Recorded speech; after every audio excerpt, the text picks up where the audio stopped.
Okay, so today we will start our second theory, that is liberalism. As we discussed earlier, what was in realism? What did we discuss in our last class?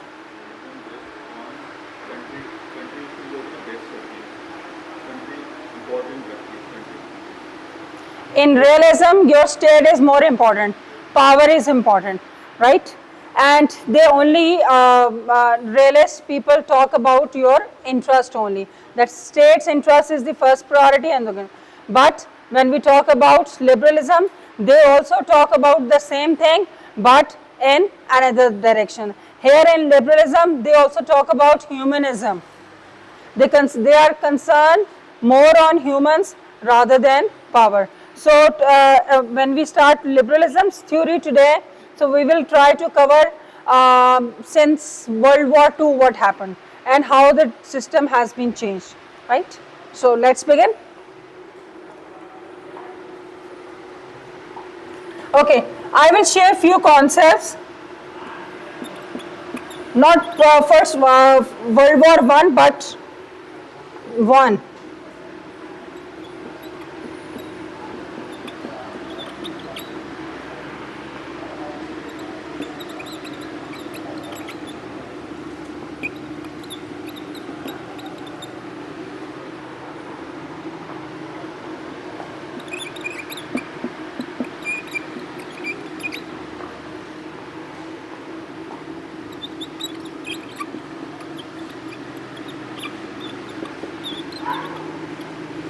Okay, now before First World War I, it was generally perceived that the two main reasons of war. पहले world war one से पहले ये कहा जाता था कि दो वजूहात हो सकती हैं जंग की, ठीक है? Can you guess what can be the two reasons? Any idea? To gain power and land and okay, and now what are those? Coastal benefits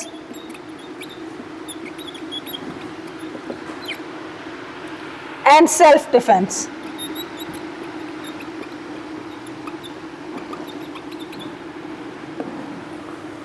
These were the two reasons. Your coastal benefits were the having importance, and your self-defense, obviously.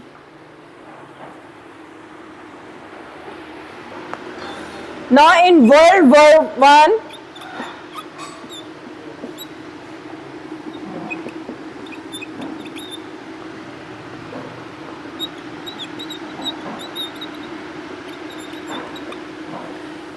पहली जंग अजीम से पहले की बातें थी कि दो चीज़ें इंपॉर्टेंट है, your coastal benefits and self defence.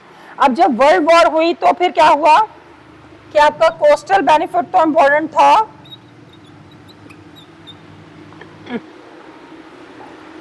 Coastal benefit plus self defence plus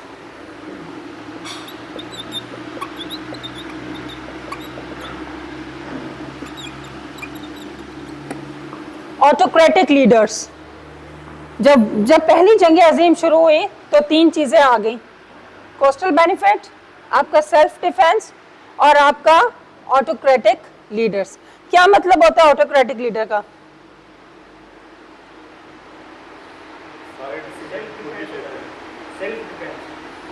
self defence नहीं, मैं ऑटोक्रेटिक लीडर्स का पूछ रही हूँ. ठीक है, तो ये चीज़ें हुई और यही वजह हुई थी कि पहली जंग अजीम के बाद दूसरी होना लाजमी हो गई थी, क्योंकि पहली पे वो सही डिसीजंस या वो कुछ नहीं लिए गए थे जिसके बाद आपकी लीग ऑफ नेशन भी बनी थी, but it was failed organisation. Then United Nations came, although it is partially also a failed organisation, but to some extent still it is working. अभी तक 1945 से लेकर अब तक चले जा रही है, राइट.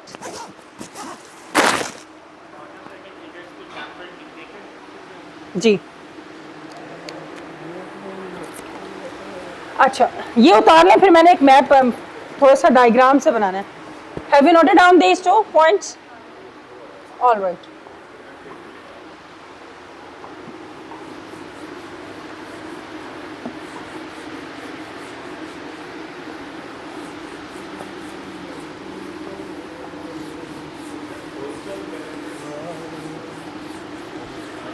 कोस्टल क्या होती है आपके?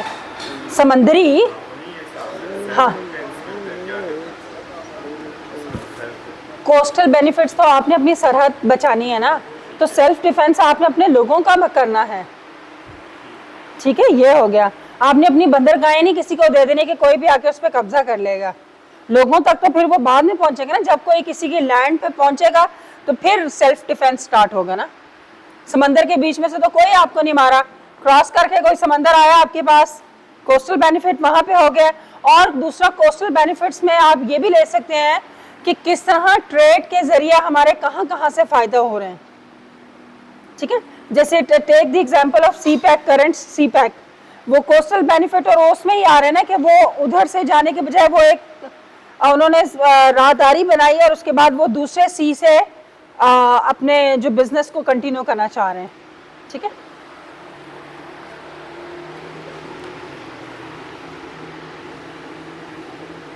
okay, now what does liberalism believes?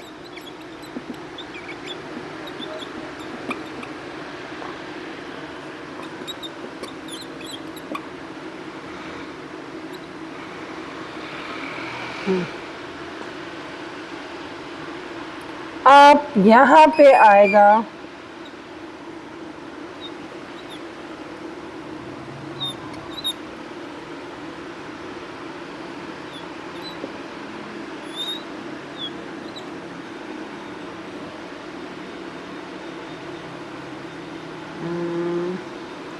ये हो गया आपका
लिबरलिज्म कहता है कोस्टल बेनिफिट्स हो, सेल्फ डिफेंस हो, ऑटोक्रेटिक लीडरशिप हो, अलायंसेस हो, non democratic structure of the state हो। ये तमाम चीज़ें अगर आपके पास मौजूद हैं तो more chances to go into the war. ये सब वो चीज़ें हैं जो बस जलती पे तेल का किरदार अदा करेंगे। ठीक है, अलायंसेस आ गए, आपकी लीडरशिप आ गया, आपका non democratic structure of the state नहीं ठीक है, तो ये सारे सब मिलेंगे तो आपका वॉर के चांसेस बढ़ेंगे। ठीक है, चलिए नोट कर लें इसको and then we will move on.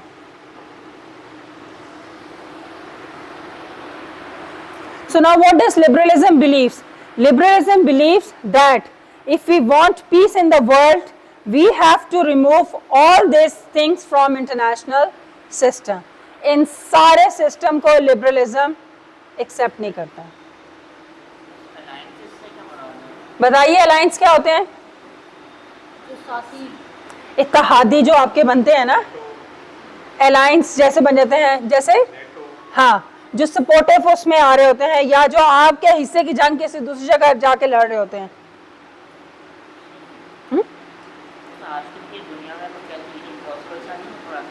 क्या देखें आईआर में ना, आप पहले माजी को पढ़ेंगे, माजी के बाद फिर आप मौजूदा दौर में आएंगे।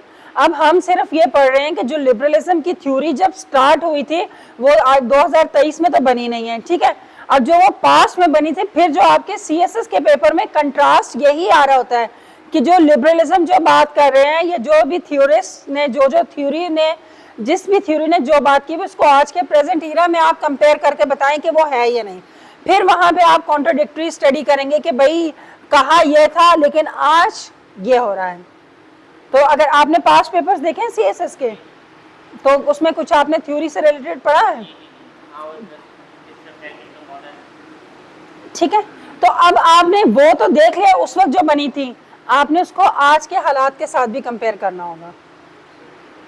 अब जैसे आज अलायंसेस नहीं चल रहे हैं तो आप उसकी एग्जांपल दे सकते हैं, ठीक है, कि कहा यह था थ्योरी की जो जब देखें जब कोई थ्योरी जनरेट होती है ना, तो अब देखें अगर मैं उसको मजहब उसमें नहीं इतना जा रही, कुरान शरीफ जब नाजिल हुआ था उस टाइम की जो बातें कही गई थी, ठीक है, और मे भी उसमें फ्यूचर प्रेडिक्शन भी दी गई थी, लेकिन अब उस वक्त की बात को हम देख रहे होते हैं कि आज के पैरामीटर्स में वो कैसे सेट होंगी, एडजस्टमेंट होंगी, ठीक है। तो वक्त के साथ साथ जो आपके डॉक्यूमेंट्स होते हैं उसमें थोड़े से चेंजेस अगर ना भी आए, लेकिन हम कुछ ना कुछ कंपैरेटिव स्टडी कर रहे होते हैं कि उस वक्त ऐसा था तो आज ऐसा जो था वो क्यों नहीं हो रहा है, ठीक है। तो फिर हम एक कोई दरमियानी राह, जो भी स्कॉलर्स होते हैं या जो रिलीजियस पाइस पर्सनालिटीज होती हैं, वो फिर कोई सोल्यूशन की तरफ आते हैं कि ये मना भी है, ये हो भी नहीं सकता, अच्छा अब हम इसकी मिडिल वे क्या निकालें, दरमियाना रास्ता निकालेंगे ही तो आपकी मफाहिमत चलती है, ठीक है जी।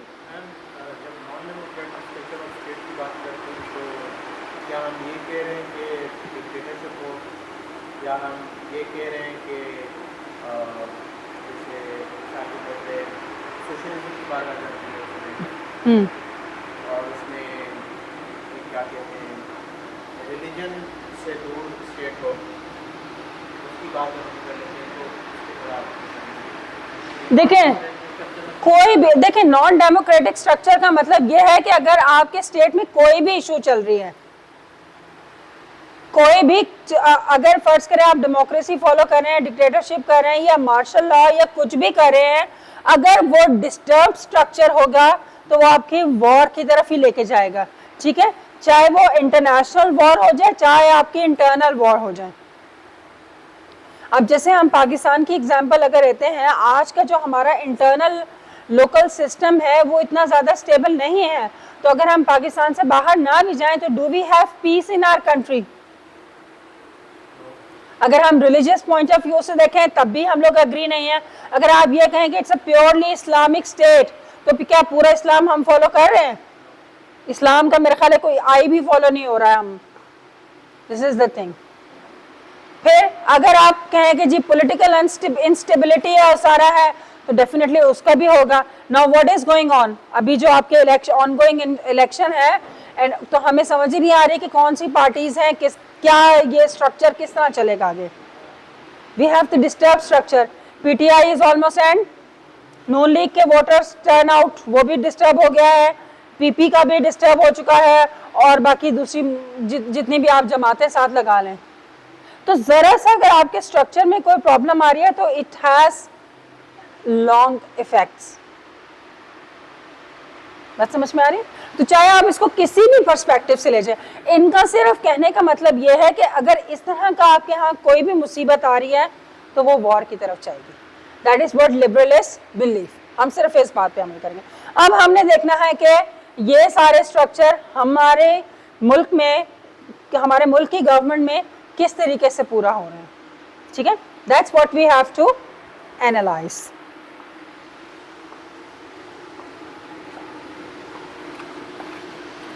Okay, so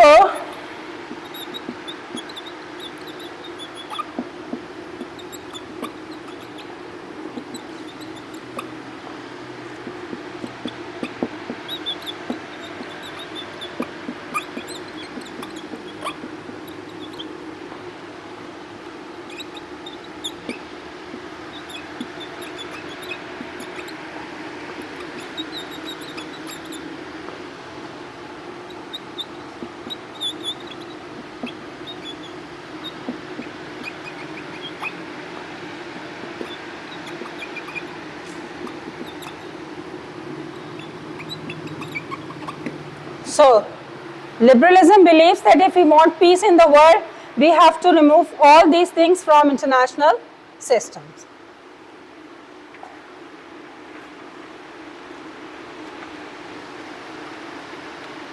इसको नोट डाउन कर लीजिए then we will go on to the features of liberalism. थोड़ी थ्योरी का पहले थोड़ा सा स्ट्रक्चर देख लेंगे कि वो क्या क्या बातें कहती हैं.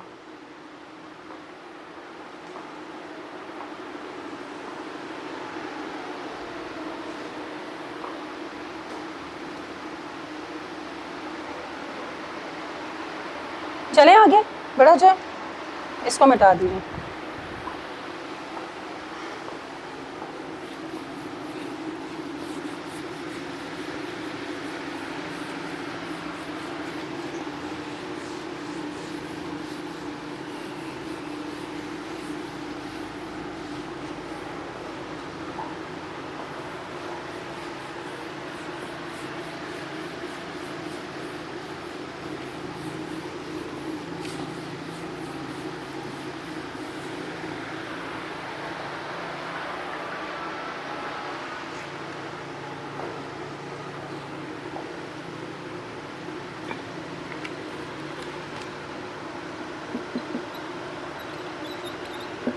Now, features of liberalism.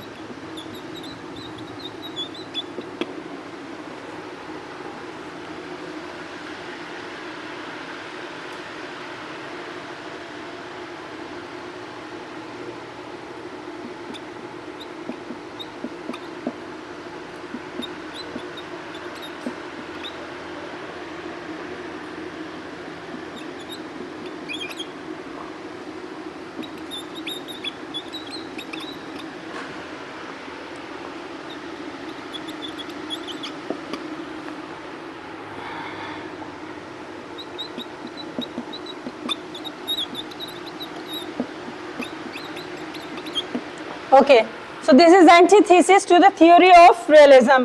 It contradicts the theory of realism that only state power is not important, your humans and your people are more important, right?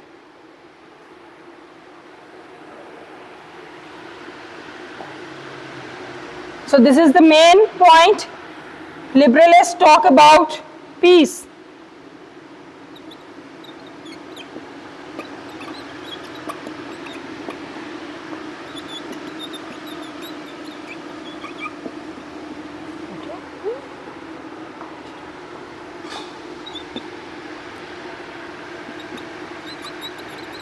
Human nature is the main concern.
जी, ये 3 points लिखे हैं मैंने, just to give you more understanding. Establish peace, liberalists talk about peace. Then human nature is peace loving and good nature. It's a positive view. Mutual cooperation and benefit. Human nature is cooperative and believes in progress and mutual benefits. So factors like corruption, aggressive leaders, etc. leads towards war. वो जो पहले आपने diagram में देखा था वो सारा इसमें आ गया है. ठीक है. अब जब आप थ्योरी को पेपर में लिखें तो सबसे पहले आपने ये सब चीज़ें बतानी है. जब ये पॉइंट्स आप बता देंगे उसके साथ साथ फिर आपने उस सवाल का जवाब देना है क्वेश्चन के पार्ट का जो कि मेन आपसे पूछा गया है. क्लियर होगी बात? चलो ये लिख लें, उतार लीजिए. पॉइंट्स में लिखवाती इसलिए हो ताकि ये आपके जहन में रहें और स्टेप बाय स्टेप आप अपना. अब इसके बीच में आप और स्टडी कीजिए और फिर एनालिसिस ऐड कर लें. कंट्रीज की एग्जांपल डालनी है बेशक आप डालिए. वो तो फिर जितना सवाल अच्छा बनाते जाएंगे आंसर उतना आपका होता जाएगा. ठीक है.